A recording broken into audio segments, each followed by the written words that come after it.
بگیرش. ایران ucuz. ایران بیا حسن. فیات یه ucuz. دوربینو بگیر کامرام بیاد. زوم میکنه هی گره ها. سکون دست نبگیرش.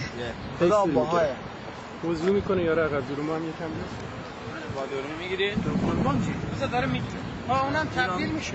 ایران به قربان سخت. قربان فارس. شما کجایی؟ نه پری بابا. شما کجایی؟ اجی آغری ایران. آغری؟ آغری. عراقی؟ قیصری. یابانجی. بچه ها دیگه رفتنی انا 2 ماه دیگه نبود برای هرکی از بگیر اینجا. آنتالیا تعطیل. یا ویکیشن. اینجا برو که دریا بیفته. واسه تمام روز. آقا جون اونجا بیس دریا. اتوماتیکه بیا بگیر اتوماتیک. تعطیل امشب یعنی میگه اومدین تعطیلات.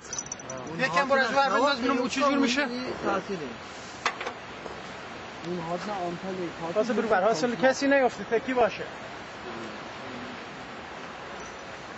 از من بنداز کجا میندازی؟ گذاشتمت بغل که آفوزالی دریا رو گرفتن اینجا به اینجا میگن آنتالیا، جزیره سواحل مدیترانه و در ترکیه به سر میبریم. در تاریخ چندم بچه ها؟ به دادم برسه. هفته